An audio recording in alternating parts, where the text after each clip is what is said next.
Hi, how's it going? My name's Josh Turner. Before you have to ask yourself, yes, I am old enough to drink, and yes, I have gotten that question before. I'm a musician. I have a YouTube channel with over 150,000 subscribers, and I've also worked in wine for the past couple of years. Today, I want to talk to you about what I think is a natural pairing, some of my favorite records with some of my favorite wines. For this first episode, we're starting with two absolute classics from their respective worlds, Bordeaux and Pink Floyd. The particular Bordeaux is Lussac Saint-Emilion Chateau de Bellevue 2010. This wine is 95% Merlot grapes and 5% Cab Franc.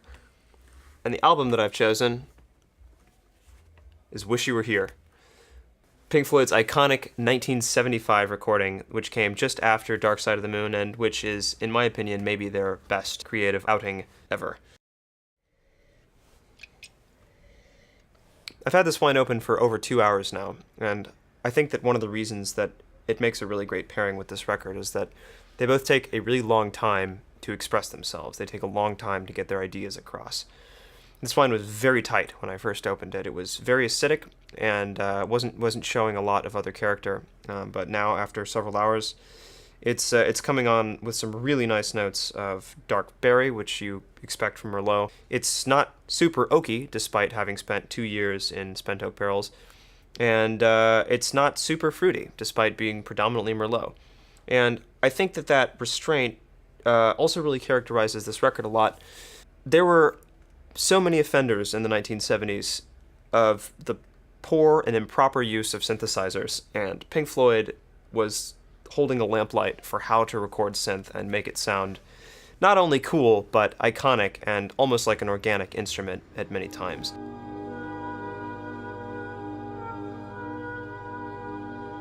Earthy, just naturalistic sounds that didn't sound gimmicky at all, and were just restrained and tasteful.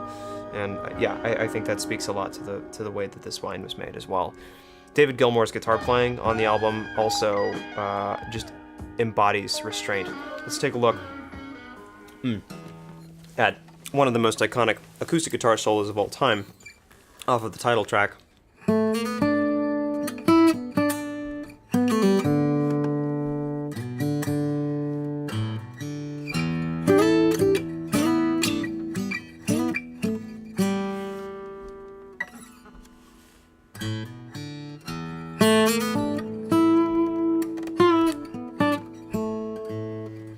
He just takes his time. I think that solo is defined by what he doesn't play, more so than what he does play. And obviously, Gilmour has his fair share of blistering guitar work, but this always stood out to me because of just how little he plays and how important every note becomes in the solo. And that's very much in the spirit of this wine as well. Part of its elegance is in its restraint and in what it doesn't do. It's still big, it's still weighty, and it's still intense, just like the album. But it's also a wine which invites you to meet it in the middle a little bit. It doesn't sock you in the face. And that's what I think makes this 2010 Bordeaux a perfect pairing for Wish You Were Here. Their long-form approach in the way that they express themselves, their complexity, their structure, and for having a high acid content. Cheers.